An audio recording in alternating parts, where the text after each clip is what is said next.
कहले कि प्रभु हमरा कुछ ना चाहिए, असली चीज हुआ करे देवे के नौवे न खिले। कहले मांगो, कहले कि प्रभु बस हमके भक्ति के वरदान दे दिया और कुछ ना चाहिए। भगवान कहले कि एकाग जा तो के हम वचन देता नहीं कि कलयुग के प्रलय काल तक तू अमर रहबो, और जहां जहां हमार कथा हुई वही जाओ जा तू कौआ के रूप बना करके कथा के रसपान करी हो, और कलयुग के प्रलय काल तक तू अमर रही हो। काली एक जाले कथा पहुंचे रहे, आई आगे कथा सुनल जाओ। नामकरण संस्कार भगवान के हो गए रहे, राम चारों भाई के सबसे लास्ट में लक्ष्मण जी के नामकरण हो रहे। ये कथा हो चुकल बकाली के। बोलिए राघवेंद्र सरकार की जय, बोलिए जनक नंदनी सीता महारानी की जय। धीरे धीरे सुने बीतल, राम चारों भाई कुछ और सियान जो पहले लोग तो लोग के जनेऊ संस्कार भइल, गुरुकुल में बहुत कौमे दिन में शिक्षा ग्रहण करके आ गए लोग। धीरे धीरे और समय बीतल तो देखिए विधाता पहले ही समय बांध दिले बारे कि कौन आदमी के कहा कौने दिने रहे चाहिए, कौने महीना में आदमी कहाँ रही के करे लगे रही, ये परमात्मा पहले ही से निर्धारित कर दिले बारे।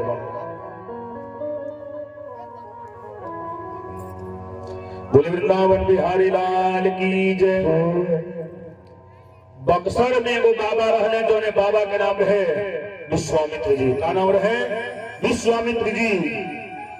विश्वामित्र जी जब जब यज्ञ रचावे तब तब राक्षस लोग जगिया के विध्वंस कर दे लो। तो राक्षसवा पहले राक्षसवा अबो बनस आदमी के रूप में। आज भी कुछ ऐसा राक्षस माने मानव के रूप में कि जहाँ यज्ञ होता थे वो यज्ञ में अनेक प्रकार के बाधा डाल देता है, वो राक्षस हुआ। ऐसे हमारे पुराण में हमारे शास्त्र में लिखल बा कि जे मधुर वाणी बोलत होके, सुनो बाबू, जे दान पुण्य करत होके, जे के धर्म काम में मन लागत होके, जे भूखिया दुखिया के सहायता करत होके, गरीब के बेटा बेटी के विवाह में सहयोग करत होके, जगह अनुष्ठान पूजा पाठ करावत होके, तो समझ जाए चाहे कि वो आदमी स्वर्ग से आयल बाटे। और आदमी के मर गईला के बाद दुनिया ओकरा खातिर वो आदमी खातिर रोवे तो समझ जाए चाहिए कि वो आदमी स्वर्ग से आयल बा, फिर से स्वर्ग में गइल बाटे। और जे कि कौआ की तरह कांव बोली होके, दान पुण्य नहीं करत होके, धार्मिक कार्य में बाधा डालत होके, बेटा बेटी के बियाह लगल काटी देत होके, कोनो व्रत उद्यापन नहीं करत होके, पत्नी के ऊपर बार बार हाथ छोड़त होके, उस समझ जाए कि वो आदमी नरकी आदमी हमन नरक से आइल बटे। और आदमी के मर गईला के बाद आदमी अनेक तरह के उल्टा सीधा गाड़ी फरियत दे तो समझ जाए कि वो आदमी नरके से आइल बटे, और फिर तो आदमी नरक में गइल बटे। जैसे बढ़िया कर्म कल जाए कि हमने के ना रहला पर गांव नगर के लोग जय जयकार करे कि फलानवा आदमी बड़ा बढ़िया रहल हो गए। जैसे बढ़िया कर्म करे चाहिए। बोले वृंदावन बिहारी लाल की जय, बोल सवरिया सरकार की जय। तो बक्सर के बाबा रहने विश्वामित्र जी जब जब जग रचावे तब तब राक्षसवा जा करके जगिया के विध्वंस कर दो। विश्वामित्र जी सोच रहे कि भगवान नारायण जी चतुर्भुज अपने चारों अंश के साथ अवधपुरी में अवतार लेवे वाला रहने हुए का अवतार ले बने की अभी बाकी बाटे। जब आंख बंद कर ले तो देखत का बने कि भगवान नारायण जी अपने चारों अंश के साथ अवधपुरी में महाराज दशरथ की यहाँ अवतार ले चुकल बने। तब विश्वामित्र जी नंगे पैर चलल बने अयोध्या में। अयोध्या में पहुंचल बनी तो महाराज दशरथ जी सत्कार के लिए सेवा सत्कार के लिए तो रोज बतावे नहीं, पहले दिन बतौले रहनी, दूसरो दिन है कि अगर अतिथि द्वारे पर आवे तो का करे चाहिए, ये बता सकेला?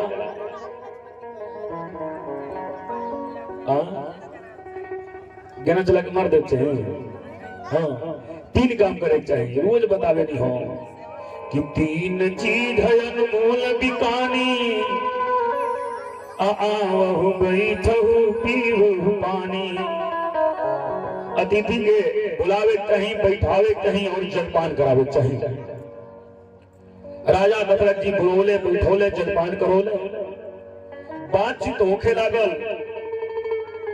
जब कुछ समय हो गई बातचीत करते करते, तब विश्वामित्र जी कहनी के महाराज अब हम चलल चाहता हूं। जो ने कार खातिर विश्वामित्र जी आई रहनी भूला गए कि हम काहे खातिर आई रहनी है। तब राजा दशरथ कहले कि महाराज काहे खातिर आई रहनी है, तो बतिया बतेबे ना कोई हमरा के।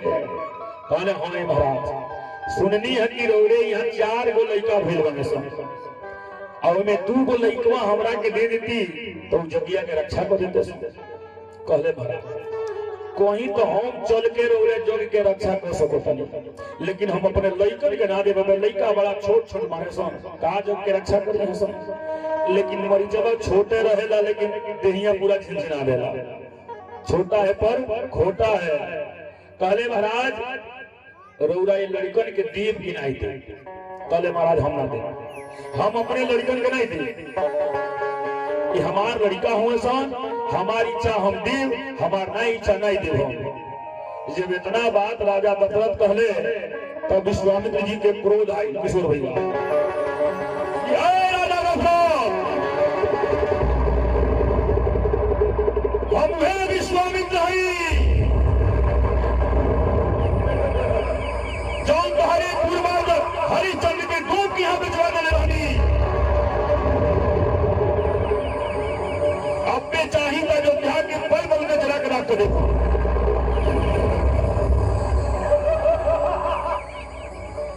जब इतना बात जब विश्वामित्र जी जब क्रोध में ही ने, वही मेरा कुल गुरु वशिष्ठ पहुंचनी अगर यहाँ महाराज ये क्या करता है। संत के तो वो क्रोध नहीं करे कहीं, काहे कि संत हृदय नवनीत समान। जब संत के हृदय जन होला ना, वो मक्खन के तरह कोमल होके चाहिए। संत के कबो क्रोधी ना हो चाहिए। ऐसे महाराज क्रोध मत करी, जन कहीं के बात तो कहीं हमसे। काले महाराज ये हम कहल चाहता नहीं महाराज दशरथ से कि अपन दोनों लड़कवा हमारे साथ भेज दिए। कहने वशिष्ठ जी राजा दशरथ जी से कि महाराज दे दी लड़कन के, हमरा पर विश्वासवान हो। कहने हाँ महाराज। रौरा पहले रहने की महाराज रौरे यहाँ 4 गो लड़का पैदा हुई हैं, आपके आशीर्वाद से 4 लड़का हमारे यहाँ हो गई। तो रौरे मार पर पूर्ण विश्वास बाटे। कहने अगर हमरा पर विश्वास बाटे तो जाए दिन 2 गो लड़कन के देखा। अब दोनों लड़कन के हाथ विश्वामित्र जी के हाथ में आगे पकड़ा दिया। अब जितना राम जी के संगतिया रहने कहने हमनियों का चले जो साधु बाबा के साथ है, सब लड़का राम जी के पीछे ला के जैसे। अब विश्वामित्र जी जाते जाते कहले कि अरे महाराज दशरथ रउआ 2 गो जीव हमारी साथे भेजा तानी, तोने से 4 गो जीव लौटा दे। आज 4 गो जीव भेजे तोने से 8 गो जीव लौटा दे। कहले महाराज 2 गो जीव रौरा लेके जाएंगे। आज दोनों लड़कन के राम लक्ष्मण के हाथ पकड़ के आज जब विश्वामित्र जी चलल बानी, तब पूरे गांव के संगतिया कुल पीछे लागिल बानी सन कि मुनि संग चले दोनों भैया, मुनि संग चले दोनों भैया, हो लक्ष्मण रघुरैया। सभी लोग ताली बजाएंगे।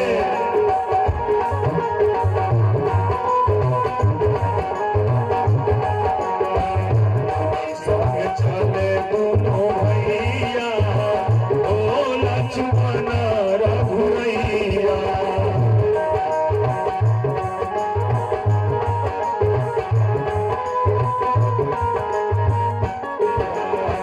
आगे आगे राम चले, लक्ष्मण चले पाछे,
जब आगे बढ़ल बने तब मार्ग में एगो तारक बन पड़ल बाटे। कहले कि राम देखो है 1 महीना के रास्ता बाटे, 15 दिन के रास्ता बाटे, बताओ कौने रास्ता से चलतो। कहने की गुरुदेव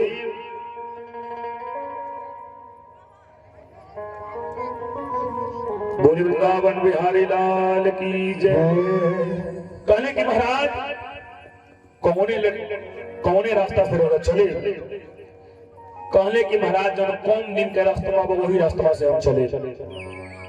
आज जब आगे बढ़ल बड़े तारक वन में जब प्रवेश कैले बड़े तो वही तारक वन में तारका नाम के राक्षसी पहुंचल दिया और ये तीनों जना के देख करके चिंगार मारे लग दिया।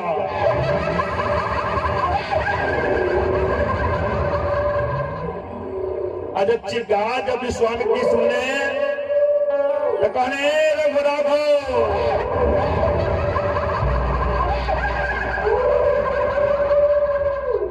कौशिक बोले देखो राघो अरे पापिन तारका आ रही है इसके मारे मुनि वृंदों की इस कारण जाने जा रही है।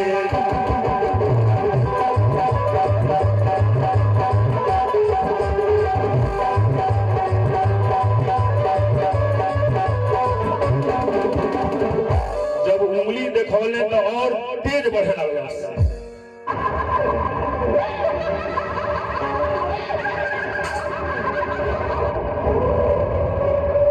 विश्वामित्र जी डरा गए कहने रे राघव अरे देखो देखो और बढ़ी अरे धनवा धारण असुरारी करो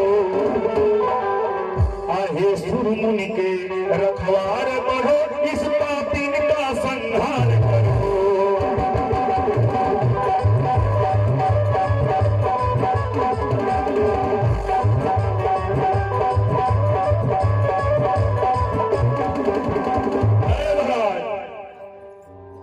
कहने राघव मानी आई है के बंद करो। कहने की गुरुदेव हमने का छत्री है जा हमने का स्त्री पर हाथ ना छोड़ दिया। कहने विश्वामित्र जी की हमारा आदेश बाटे माता पिता गुरु तीनों आदमी के आज्ञा के पालन करे कहीं तो हमारा आदेश बाटे कि पापी के मार दो। तुरंत प्रभु श्री राम जी धनुष पर मार चढ़ोनी और तारका के ऊपर छोड़ देती। तारका के जाकर के सीना पर लागल और तारका धड़ाम से जमीन पर गिर गया। बोले राघवेंद्र सरकार की जय। अब भगवान श्री राम जी कहनी कि गुरुदेव अब चलिए अपन जग पूरा करेंगे। जब विश्वामित्र जी अपने जगशाला के लगे पहुंचल वानी बक्सर में रामो जी थकी गई रहनी, लक्ष्मणो जी थकी गई रहनी, विश्वामित्रो जी थक गए रहनी। तो भगवान तो कबो थकेली नहीं लेकिन भगवान नर लीला करते रहने। सोचनी कि हमने का तो पैदल चल जाई लेकिन हमारे गुरु जी थकी गए बड़े। ऐसे कहने प्रभु श्री राम जी की गुरुदेव हम ही चाहता नहीं कि ये बड़ा विश्राम कर जाए। आज जब सबेर हुई तो अपन जग शुरू करे रात में विश्राम को ले लो। रात में विश्राम कैला के बाद सवेरे यज्ञ शुरू भइल। जब यज्ञ शुरू भइल तो खर दूषण मारीच अनेक प्रकार के राक्षस हड्डी फेंके लगले, खून फेंके लगले और जगिया के विध्वंस कई चले। प्रभु श्री राम जी महाराज सबसे पहले मारीच के देखने तब काट के लिए वो तिनका उठा करके मारीच के ऊपर छोड़नी तब मारीच 7 समुद्र पार होकर गिर गई। और फिर जितना छोट छोटे राक्षस रहले भगवान सभी राक्षस के वध कैले। फिर विश्वामित्र जी कहनी है रघुवेंद्र अब तो हमारे जग पूरा हो गई, अगर कहो तो तारा के अयोध्या पहुंचा दी। कहने की गुरुदेव अब रौदा जैसे जाए कहा। कहने की एरिया से हम जाए जनकपुरी, राजा जनक यहाँ से हमारे यहाँ न्योता आइल बटे कहने कि वो न्योता काहे खातिर आइल बटे, कहने वजह स्वयंवर बाटे। और वह स्वयंवर देख के आजकल देहातों के लोग स्वयंवर करता है। न तो कहीं वेद शास्त्र में जयमाल के सिस्टम नहीं है। पहले स्वयंवर रखात रहल, शर्त रखात रहल कि हई जे कार पूरा कदी वो करिए गले में हमारी बेटी जयमाल डली है। लेकिन वही के देखा देखी लोग का करता कि अब जयमाल कराता। तो जयमाल ठीक बा, लेकिन कौनो कार पर्दा की आड़ में होखे। अब ये बताएं कि कब अनुमान लगा ले जाए कि जब लड़की जयमाल स्टेज पर जब पहुंचे ले तो लड़कियां डराई रहे सरों के नीचे रहेला, आहिस्ते आहिस्ते चले ले। आज जहां जयमाल हो गई पब्लिक के बीच में स्टेज पर डर खत्म। अब देखिए वो लड़की उतरते समय दांत दिखाते हंसते अपने घर में प्रवेश करे ले। अब भी बताएं कि जब लड़की के समाज के बीच में खड़ा कर रो रहा बिना घूंघट के, तो का पतो ही कबो लजाई कबो लजाई नहीं। बहुत सब जान गए कि इतने ले सब कुछ बा। पहले 3-4 के क्लास में वो कविता उतर हुए कि सबसे पहले मेरे घर का अंडे जैसे था आकार। जब चिड़ैया के बचवा जब अपने घोंसला में रहे तो वो समझे कि इतने ही बड़ा संसर्ग है। आज जब उड़ के जब दूसरे शाखा पर बैठल तब कहला कि फिर मैं निकल गई शाखों पर, हरा भरा था जो सुकुमार। और तब समझ में मेरा आया बहुत बड़ा है यह संसार। तो जब जयमाल के बाद लड़की के डर खत्म, वो लड़की कबो घूंघट में ना रह सके। जब डर खत्म समाज देख ले हो, स्त्री के एक बार घूंघट उठ गई तो घूंघट लगावला के कौनो लाभ फायदा नहीं है। तो कहले महाराज अब एजा से कहाँ जाई गई देश दुनिया तनी हमनियों का घूम ले जा। कहने की एजा से हमने का हम स्वयंवर में जाता नहीं। कहने की गुरुदेव हमरू के लिए चली। कहने की ठीक बा चलो। भगवान राम जी समझ गई नहीं, तो अंतर्यामी रहनी कि प्रभु गुरुदेव एगो बात भुलाता नहीं, एगो हमार भगतिन हमार राह देखतारी। अगर हम नहीं स्वयंवर देखला के बहाने जा तो भगतिनिया बरसों बरसों वही हम पढ़ ही रह जाएगी। तब भगवान जिद कैलेंगे प्रभु हम जाए। तब भगवान पूछने की प्रभु इस स्वयंवर काहे रखाई बटे। कहले कि राजा जनक यहाँ एगो धनुष बाटे, शिव धनुष बाटे। और धनुषवा के प्रण रखाइल बाटे कि जो धनुषवा के उठा के ऊपर प्रत्यंचा चढ़ा दी वही के साथे अपनी बेटी सीता के ब्याह करे कि जिस महावीर की महाशक्ति अरे यह धनवा तोड़ गिराएगी। और उस नरभूषण को निर्विवाद जानकी विवाही जाएगी।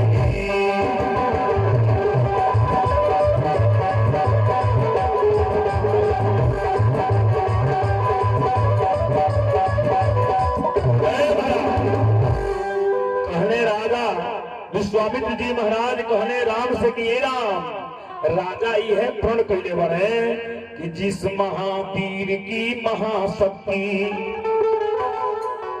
यह धनवा तोड़ गिराएगी। उस नरभूषण को निर्विवाद जानकी विवाही जाएगी। वही के साथ हमारी बेटी की विवाह हुई जे धनुषवा उठा के प्रत्यंचा चढ़ा दी। सोहे राम में हमरो बुरा हाथ बाटे। कहने गुरुदेव हमनियों का आज ले भारी भरकम मेला नहीं देख ले जा, ऐसे हमनियों के लेके चली। विश्वामित्र जी महाराज राम लक्ष्मण के लेके आगे बढ़ल बानी। तब मार्ग में वो शिला मिलल पत्थर। कहने गुरुदेव आश्रम बुझा बाटे, आश्रम बहुत सोना साना बाटे। आई बहुत विशाल का पत्थर कैसे बाटे, का कोनो देवता के स्थान हुए। कहने की राघवेंद्र ई कोनो देवता के स्थान ना हुए, ये राउर परम भक्त है। आई भक्तिनिया रोने राह निहार दिया, ऐसे अपने चरनिया के धुलिया लगा देती ताकि तरन तारा हो जाए। तो लोग कुछ लोग ही कहला कि भगवान अपने लतवा धो देहनी तो नारी बन गई, लेकिन भगवान स्त्री पर लाद कबो ना धो सकी। भगवान का कहनी कि अपन पैरवा उठा के अपने हाथवा से अपने चरणिया के धूलिया झाड़ देनी, उड़ के जाके पत्थर पर लाग गई, वो पत्थर से नारी बन गई, जिसका नाम अहिल्या रहे। अहिल्या भगवान के प्रणाम होके और अपने पति लोग के चले गई। बोलिए राघवेंद्र सरकार की जय। श्री राम लक्ष्मण के लेकर के जनकपुरी में पहुंचल बारे विश्वामित्र जी खूब सेवा सत्कार भलवा आ भगत भइल बटे। रात में विश्राम ले लो। जब सवेर भइल तब विश्वामित्र जी राम जी से कहनी कि राघो जा करके फुलवारी से तो फूल तूल के लेके आओ, जैसे हम संध्या वंदन करी। विश्वामित्र जी चहले रहते तो लक्ष्मण के भेज देते रहते, लक्ष्मण छोट रहे, लेकिन काहे राम ही के भेजले। राम के ऐसे भेजले कि राम हुए माया पति और सीता का ही माया है, कि माया और मायापति से भेंट हो जा। वो जानत रहले कि जब माया जब होने से चली है आईने से मायापति गई है, दोनों आदमी में मुलाकात हो जाई। आई दोनों आदमी में मुलाकात करावे खातिर जुग संजुग देख के राघवेंद्र सरकार से कहले कि ऐ राघव जा करके तू फुलवारी से फूल तोड़ के लेके आओ। जब राम जी चली तो साथे लक्ष्मण भी चल जाए। अब मैंने राम लक्ष्मण फुलवारी में पहुंचल वालो फूल तुरत आलो। राम जी इतना कोमल रहनी कि जे एगो फुलवा तोड़ी तो एक तो पसीना चू जा, इतना कोमल रहनी राम जी। तोले मलिनिया देखलस, अब मलिनिया देखलस तो ओकरा मतवाली हो गई। अब मतवाली जब हो गई तो तुरंत एगो दूसरे सहेली से जाके कहलस कि ए सखी फुलवरिया में दूगो राजकुमार आइल बने, एगो करिया बाने एगो गोरहर बाने। जन करिकू बाने में उनके जब देखनी है तो हमरा काल में कौन बीमारी पकड़ ले बा, हम मतवाली हो गई बानी, हम सूद भूस सब खो दे बानी। अब वो अपने सखी से जाके कहली तो सखी आके देख ली वो मतवाली हो गई। अब तितरकी सखी से कहली, तितरकी सखी मतवाली हो गई। अब जब 5, 6, 7, 8, 11 जना सखी लोग देख ले लो, 11 जना मतवाला हो गए। और उन्हें सीता जी गिरिजा जी के पूजन करे खातिर सहेली लोग के साथ चलत रही, जब मुख्य सहेली रहे। अभी सगरी सहेली लोग सीता जी के और मलिनिया के सहेली लोग मतवाली हो के दहक डिबला की बतिया सीता जी से कोहे जात ले लो तो सीता जी रास्ता में मिल गई। डोली में डेग डाल धीरे धीरे सीता जी चल रही। तो सीता जी कहली कि कहा बात बतेगी, कहनी का के बाउली हो गई बड़ा। कहली कि जानकी जी का बताओ, फुलवरिया में दूगो राजकुमार आई बड़े, एक ना सांवर बाने एक ना गोरहर बाने। जब संवरपू के देखनी है तब पता ना कौन बीमारी पकड़ ले लगा हमरा। हम अपने सहेली से कहने एहू लोग के बीमारी पकड़ ले लगा। तो सीता जी कहली कि कौन वैद्य से चलो देखा दी। तो सहेली लोग कहल कि ना ई वैद्य से ठीक नहीं हो, जे के देख के ई बीमारी उपटल बा उन्हीं के हाथ में दवाई बाटे। कहली का दवाई के मतलब तो उन्हीं की शरण में हमने का रह जाए तो हमने की बीमारी ठीक हो जाएगी। और सीता जी सुनली कि दूगो राजकुमार और उनके देखला के बाद ही बीमारी पकड़ लेता, आदमी बाउली हो जाता। तनी हमहू चल के देखी कैसा राजकुमार बने। तो जौन सीता जी डोली में देख डालते हली तो सीता जी जल्दी जल्दी चले। आज ऐसे फुलवारी में पहुंचल बारी सीता जी टकटकी लगा के राम जी के देखत नहीं। राम जी के जब देखे लगी तो रामू जी के ध्यान सीता जी पर चल गए। अब राम जी सीता जी के देखता नहीं, सीता जी राम जी के देखता नहीं। राम देखे सिया को सिया, राम जी चारों अखियां लड़ी की लड़ी रह गई। अब टकटकी लगा के देखे लगे लोग। अब सीता जी के सहेली लोग सीता जी से कहने लोग कि ऐ जानकी, अरे जोने कार खाती आइल बड़ी तो कार करे चलो। लक्ष्मण जी कहनी कि ये भैया अरे संध्या के देरी होता है, हर चीज के वो समय होला, ऐसे जल्दी से फूल लेके चलो जैसे गुरुदेव संध्या बंदन करें। अब राम जी सीता जी के देखते आगे बढ़ता नहीं, हाँ सीता जी राम जी के देखते गिरिजा मैया के पूजन करे जाता है। अब गिरिजा जी के मंदिर में पहुंचली, आंचल पसरने बाड़ी और कहली हे गिरिजा मैया, जौने हम समरिया प्रकार के देखनी है ना, वो हमके दुल्हा के रूप में मिल जाए। उन्हीं से धनुषवा उठे कि कौनो बात अगर मन से कहल जाए, मन साफ करके ना, तो निश्चित बात कामना के पूर्ति हो जाएगी। कहां से पर साल पर की परियार जब पहले से आई रहनी, ते दरबार में वो चीज मांग के गई रहनी, और जाते ही 6 महीना के बाद वो कार पूरा हो गए। हम सोचले ना रहने की कार पूरा हुई, और कार के पीछे कम से कम समझ जाए कि 25 आदमी लगा रहे कि कार हमारे हाथ में आ जाए, लेकिन माई की कृपा देखिए, सबके हटा करके वो कार हमारे हाथ में आ गया, वो सवाल हमारे हाथ में आ गई। तो इनका में इतना शक्ति बा, बस भाव के भूखा हो, मन साफ होने चाहिए। तो कहली कि ये गिरिजा मैया, जब हम समरिया सरकार के देखनी है ना, वो है हमके दुल्हा के रूप में मिल जाए। मूर्तियां हंस दहलस।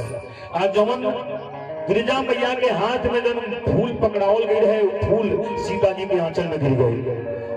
सीता जी कहली कि धन्य है माई, अब हमारा समझ में आ गई कि हमार चिट्ठिया तोहरी लगे पहुंच गई बात, अब कौन प्रकार के टेंशन है लगे लग नहीं छे।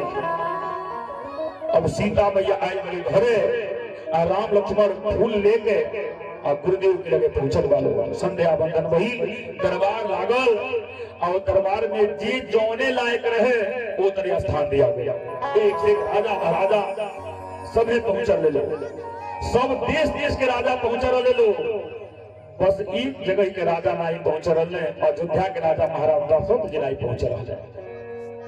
सबके यहाँ न्योता दिले रहे जनक जी कि हमारे यहाँ स्वयंवर में भाग लिया जान, लेकिन दशरथ जी की यहाँ न्योता ना भी रहे। एक बहुत बड़हन कहानी बाटे, अगर सुने कोई तो विश्राम के समय आके जगह सुने कोई समझ ली, कहां से 2-2.5 घंटा की कथा लग जाये बतावला में कि राजा दशरथ जी के घरे काहे ना जनक जी न्योता भेजले।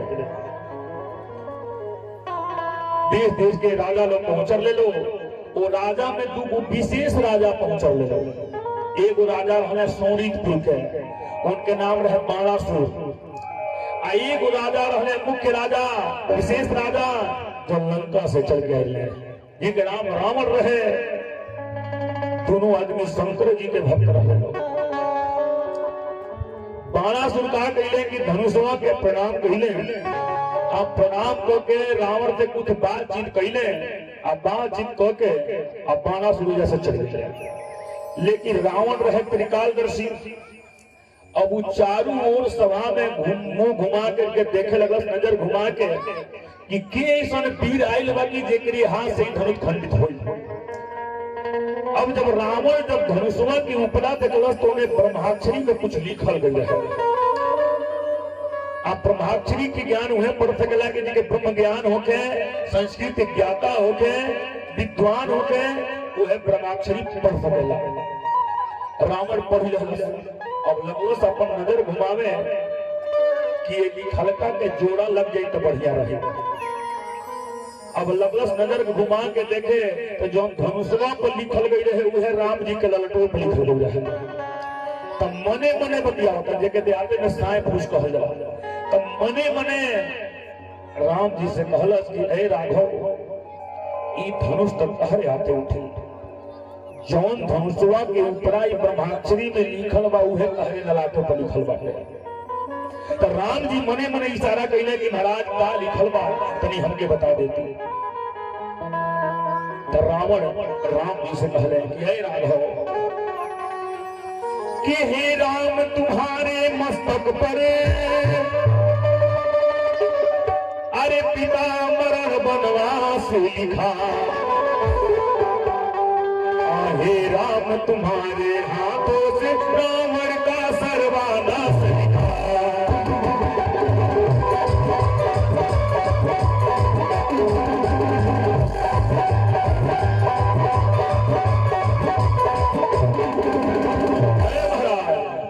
कहले कि हे राम तुम्हारे मस्तक पर अरे पिता मरण बनवास लिखा, हे राम तुम्हारे हाथों से रावण का सर्वनाश लिखा। तो देखिए पहले से विधाता रच दिल रहे इन्हें रावण कहले कि हम जानत नहीं कि रौरे हाथे हमारा सर्वनाश हो, लेकिन सीता जी जो रहली पूर्व जन्म में वेदवती नाम के कन्या रहली। कौन नाम के? वेदवती नाम की कन्या रहली। वो सुंदरी रहली, लंबा लंबा केस रहे, बाल धो करके नदी में शिला पर बैठ के सुखावत रहली। सतयुग के बाद में, सतयुग में रावण भी सतयुग के रहे, लंका भी सतयुग के बनल बाटे। तो वो सोचल कि इतना सुंदर सुंदरी बाड़ी, आये सुंदरी के बाएं पकड़ के विमान पर बैठा के लेके अपने यहाँ जाके विवाह कर लेती तो बड़ा बढ़िया रहे। अब कहाँ कहले तो रावण की सोचल कि अगर बाएं पकड़ता नहीं तो कहीं भाग झटकार करके छोड़ा दे। ऐसे कहाँ कहले कि वो वेदवती नाम की कन्या के बाल रहे पकड़ लगा और सोचल कि बालवा पकड़ करके विमान पर बैठा ली अल्ले के उड़ जाए। लेकिन वेदवती नाम के जो राजकुमारी रहली, कन्या रहली, ऐसा कराटा मरली ऐसा ऊपर बाल पर कि बाल दो चार को टूट गई और बलवा के लेकर के कहलस कि चला इनके नहीं खिलेगा ते बलवे के ले आके हम संतोष करेगा। वह वेदवती नाम के कन्या कहली कि ऐ पापी रावण, हम का हमार परछाई का हमारा बलवा अगर लंका के में चल जाइए, अगर खाली हमारे बलवा के परछाई ले पड़ जाइए तो तारे लंका के नाश हो जाए। तो ये प्रमाणी बात है कि सीता कहने वाली वेदवती की हम तारे लंका में आए, तारे लंका के नाश हुई और वह वेदवती सीता बनल वाली। बोली वृंदावन बिहारी लाल की जय, बोल सवरिया सरकार की जय।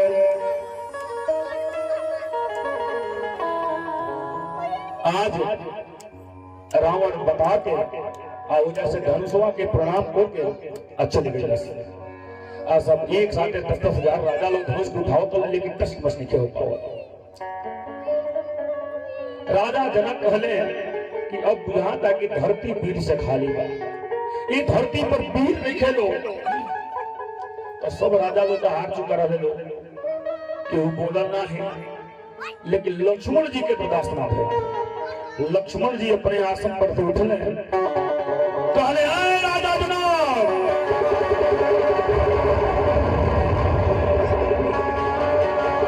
अरे कैसे तू कई दला की धरती वीर से खाली बाटे? अरे धनुष कैसन चीज बाटे? आपने चाहिए तो धनुषवा का बटे पृथ्विया के गिर से उछाल के फेंक दे हम।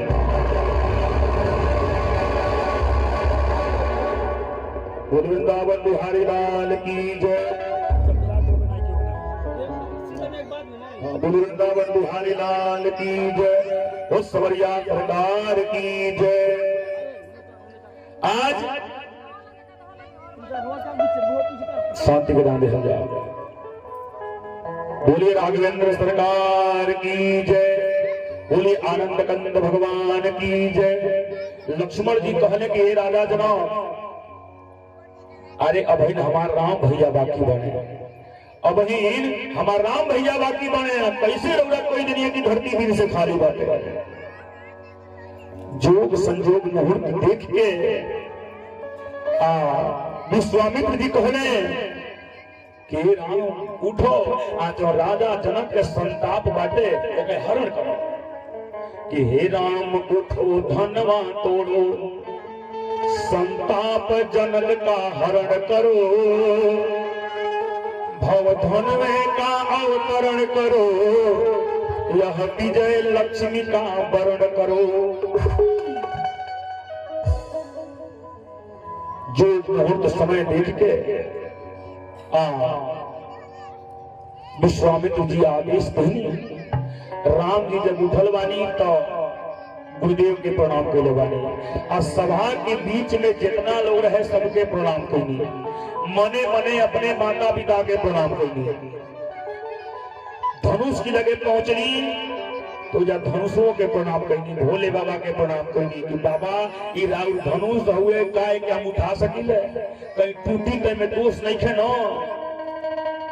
तब प्रभु श्री राम जी के बतिया सुन के शंकर जी मुस्कुराए लगने कि कहने की प्रभु रौरा हमसे आदेश लेता नहीं, हमारा अंदर इतना सामर्थ्य नहीं कि रौरा के हम आदेश दे, हम निवेदन करता नहीं कि रौरा धनुषवा के उठाई, जन होई तो हम देख जाए।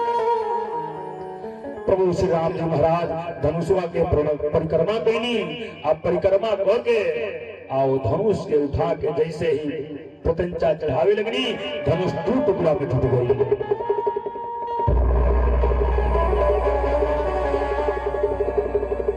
जब धनुष खंडित हो गई तो विश्वामित्र जी कहनी राजा जनक से, अब देखम का बनी, अपने लइकनिया से कही कि हमरे चेलवा के गले में जयमाल डाल दे। अब सीता जी अपने सहेली लोग के साथ एली, राम जी रहले बड़हन, सीता जी रहली छोट। आज जब सखी लोग आगे कहले लोग कि ए रघुबर तनी झुक जैती तो हमार सहेली सीता रहुली गले में जयमाल पहिरा देती।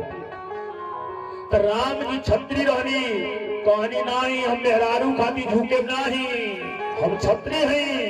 राम जी सीना चौड़ा करके तान के खड़ा हो गए, कहने हम नहीं झुके मेहरारू खाती।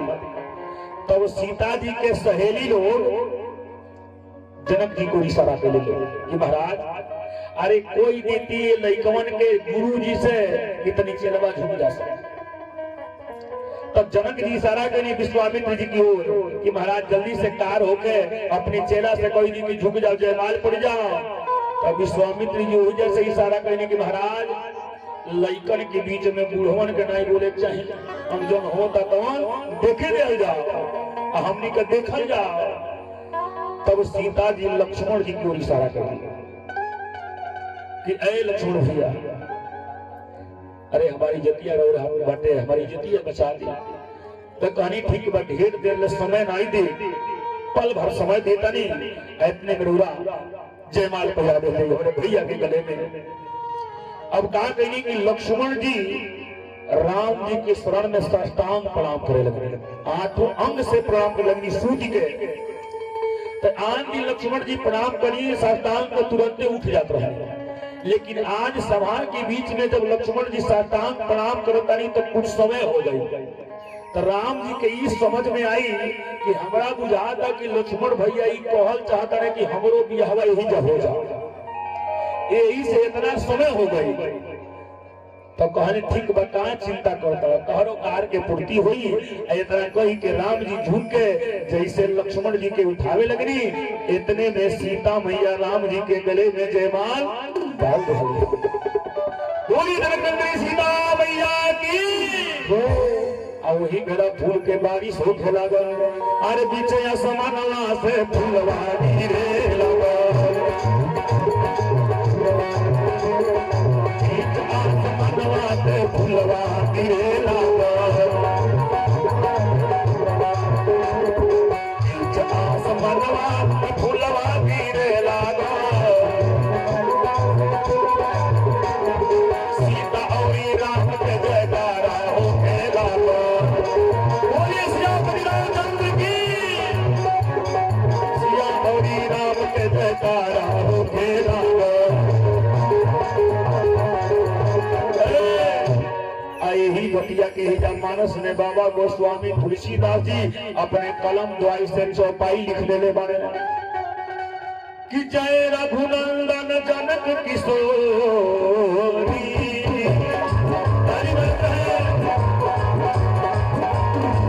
सीता राम मनोहर जोरी,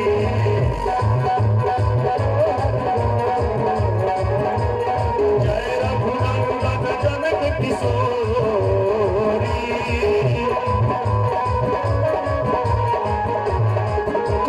सीता राम मनोहर जोरी।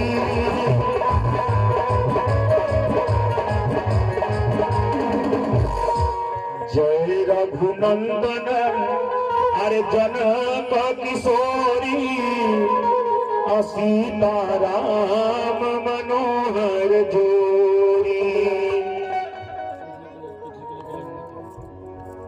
बोले वृंदावन बिहारी लाल की जय। जयमाल तो हो गई। अब राजा जनक कहले कि महाराज अब आगे के कार्य बताइए, कहा करे हमरा कहले करे काबा महाराज ई लइकनियो 4 बहिन आ लइको 4 भाई का बार बार खर्चा करे बेके माने भाते एक के मंडप में चारों लइकवा लेके के बियाह हो जाए, खर्चा भी बच जाए। आजकल लोग खर्चा बचावे खातिर बेटिए के दुआरे पर दुआर पूजा सब हो जाता है, ये खर्चा बच जाए। कहने की करे का पड़ी, कहने करे का बाते एगो चिट्ठी लिखी आ एगो चिट्ठी लिख करके हजाम के माध्यम से भेजवा दी अयोध्या में। लिख दी कि महाराज दशरथ राउत 2 गो लइकवा एही जमाने से आ 2 गो लइकवा राउत घरे बने से ओ कुल के नहवा धोवा के दूल्हा बना करके अपना समधी बन के आ दल बल के साथे बारात लेके जनकपुरी में आई है। राजा जनक जी चिट्ठी लिखत है हजाम के माध्यम से भेजवावत है कि लिखी चिट्ठिया राजा जनक जी भेजिले।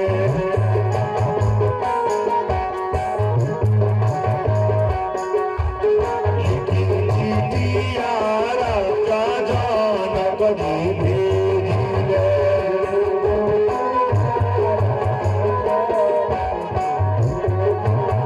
जाई धावन अवध दरबार हे।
सरकार की जय, हो सारिया सरकार की जय, बोले परमानंद भगवान की जय। आज राजा जनक जी के चिट्ठी लेकर के हजाम पहुंचल वाले हजाम पहुंचले। आज हजाम जब लेके चिट्ठी पहुंचले, राजा दशरथ जी बारात के तैयारी के लिए, अब बारात के तैयारी को के दल बल के साथ बारात लेकर के आई है राजा जनक की द्वारे पर पहुंचल माने सखी लोग मंगल गीत गावत थे। शांति का दान दीजिए आप लोग, मंच पर शांति का दान दीजिए। सोच रब्बा नाम कीजिए। होई है सोई जो राम रचि राखा, को कर तर्क बढ़ावा शाखा, जन परमात्मा रच दिले गए उनके कोई मिटा ना पाई। बोले वृंदावन बिहारी लाल की जय, और समरिया प्रकार की जय। आइए राम लक्ष्मण तो पहले ही से रहे लोग, आप भरत शत्रुघ्न जी बारात लेके पहुंचले लोग, और जब सखी लोग मंगल गीत गावत आलो कि चलनी के चानल दुल्हा, अरे सुप के फटकारल है, चलनी के चानल दुल्हा, अरे सुप के फटकारल है, निदिया के मातल दुल्हा अखियों न खोले है।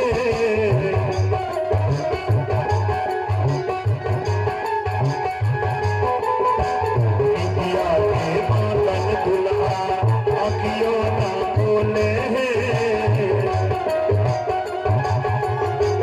चलनी के चानल दुल्हा सुप के फटकारल है।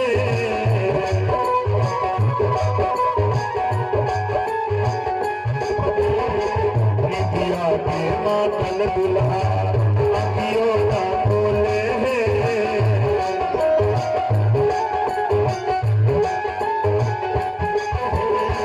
निदिया के मातल दुल्हा अखियों ना खोले है।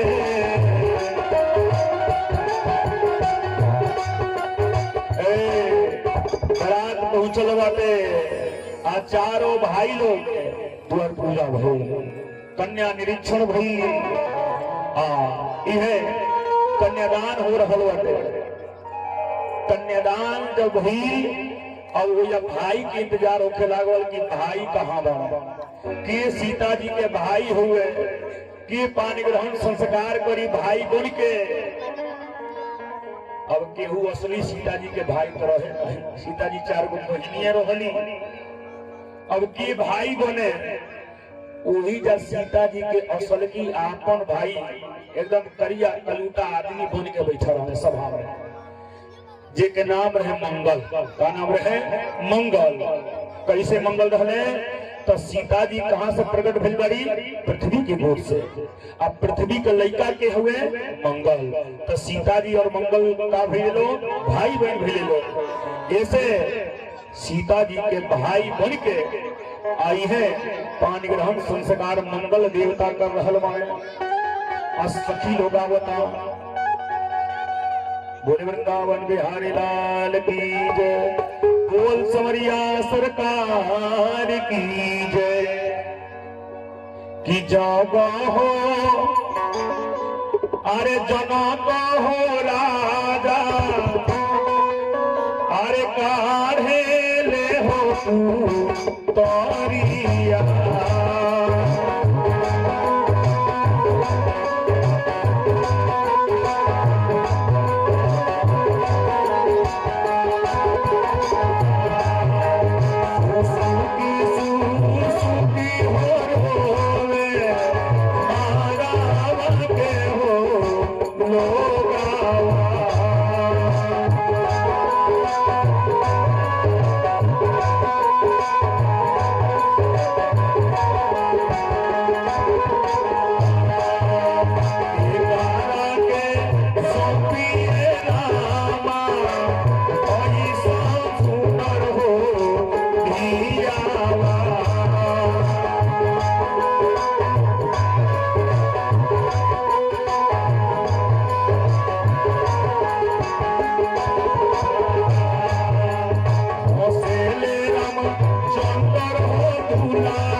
जानावा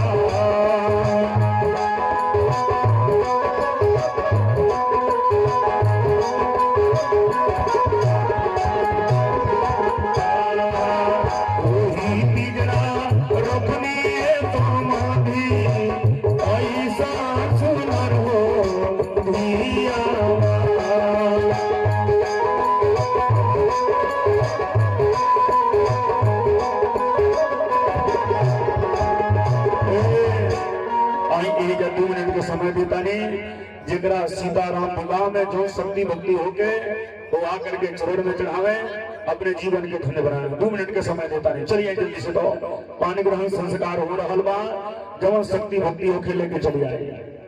बोले वृंदावन बिहारी लाल की जय, बोल समरिया सरकार की जय।